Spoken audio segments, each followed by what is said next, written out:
Hello friends, ಇವತ್ತು ನಾನು ನಿಮಗೆ ರವಾ ಕೋಕೋನಟ್ ಸ್ವೀಟ್ ಯಾವ ಥರ ಮಾಡೋದು ಅಂತ ಹೇಳಿ ತೋರಿಸ್ಕೊಡ್ತಾ ಇದ್ದೀನಿ. ಇದನ್ನು ನೀವು ಸ್ಟೋರ್ ಮಾಡಿ ಕೂಡ ಇಟ್ಕೋಬೋದು. ಹಾಗೆ ಇದು ಈವ್ನಿಂಗ್ ಸ್ನ್ಯಾಕ್ಸ್ಗೂ ತುಂಬಾ ಚೆನ್ನಾಗಿರುತ್ತೆ. ಸೊ ಇದನ್ನು ಯಾವ ಥರ ಮಾಡೋದು ಅಂತ ಹೇಳಿ ನೋಡೋಣ ಬನ್ನಿ. ಮೊದಲಿಗೆ ಒಂದು ಪಾತ್ರೆಯನ್ನು ತೊಗೊಂಡು ಅದರಲ್ಲಿ ಬಾಂಬೆ ರವಾನ ಹಾಕ್ಕೋಬೇಕು. ಹಾಗೆ ಮೈದಾ ಹಿಟ್ಟು,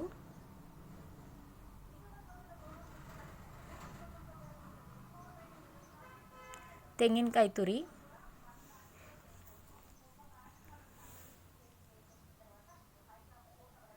ಸಕ್ಕರೆ ಇವೆಲ್ಲವನ್ನು ಸಮ ಪ್ರಮಾಣದಲ್ಲಿ ಹಾಕ್ಕೊಳ್ಳಿ ಫ್ರೆಂಡ್ಸ್.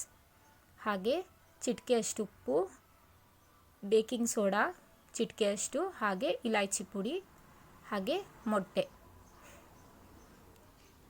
ತುಪ್ಪ, ವೆನಿಲಾ ಎಸೆನ್ಸ್, ಸ್ವಲ್ಪ ನೀರು, ಇದನ್ನೆಲ್ಲ ಹಾಕಿ ಇದನ್ನು ಚೆನ್ನಾಗಿ ಮಿಕ್ಸ್ ಮಾಡ್ಕೋಬೇಕು. ನೋಡಿ, ಈ ಥರ ಮಿಕ್ಸ್ ಮಾಡ್ಕೊಳ್ಳಿ. ಜಾಸ್ತಿ ಗಟ್ಟಿ ಮಾಡಬೇಡಿ, ಸ್ವಲ್ಪ ತೆಳುವಾಗಿರಲಿ. ಇದನ್ನು ಒಂದು 10 ನಿಮಿಷ ನೆನೆಯೋದಕ್ಕೆ ಬಿಡಬೇಕು. ಇವಾಗ ಎಣ್ಣೆನ ಬಿಸಿ ಮಾಡಿ ಅದರಲ್ಲಿ ಈ ಹಿಟ್ಟನ್ನು ಈ ಥರ ಬಿಡಬೇಕು. ಬಜ್ಜಿ ಹೇಗೆ ಮಾಡ್ತೀವಲ್ವ ಅದೇ ಥರ ಮೀಡಿಯಮ್ ಫ್ಲೇಮಲ್ಲಿ ಇದನ್ನು ಫ್ರೈ ಮಾಡ್ಕೊಳ್ಳಿ ಫ್ರೆಂಡ್ಸ್.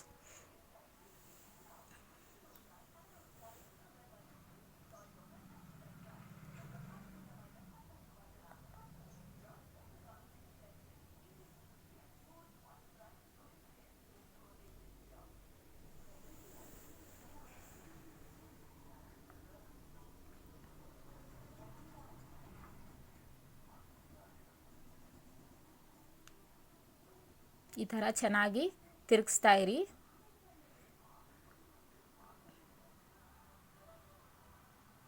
ಹೈಯಲ್ಲಿ ಇಡಬೇಡಿ, ಯಾಕಂದರೆ ಅದು ಒಳಗೆಲ್ಲ ಬೇಯೋದಿಲ್ಲ ಹಿಟ್ಟು.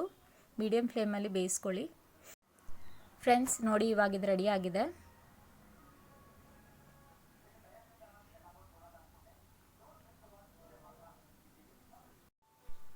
ಫ್ರೆಂಡ್ಸ್, ಫೈನಲಿ ರವಾ ಕೋಕೋನಟ್ ಸ್ವೀಟ್ ರೆಡಿ ಆಗಿದೆ. ಇದನ್ನು ನೀವು ನಿಮ್ಮ ಮನೆಯಲ್ಲಿ ಟ್ರೈ ಮಾಡಿ, ಹಾಗೆ ಹೇಗಿದೆ ಅಂತ ಕಮೆಂಟ್ ಮಾಡಿ ತಿಳಿಸಿ. ಹಾಗೆ ನನ್ನ ವಿಡಿಯೋ ಇಷ್ಟ ಆಗಿದ್ದರೆ ವಿಡಿಯೋನ ಲೈಕ್ ಮಾಡಿ, ಹಾಗೆ ಶೇರ್ ಕೂಡ ಮಾಡಿ. ಸೊ ಹಾಗಾದರೆ ಇವತ್ತಿನ ವಿಡಿಯೋದಲ್ಲಿ ಇಷ್ಟೇ ಫ್ರೆಂಡ್ಸ್. ಮುಂದಿನ ವಿಡಿಯೋದಲ್ಲಿ ಮತ್ತೊಂದು ಹೊಸ ರೆಸಿಪಿಯೊಂದಿಗೆ ಸಿಗೋಣ. ಅಲ್ಲಿವರೆಗೂ ಟೇಕ್ ಕೇರ್ ಅಂಡ್ ಬಾಯ್.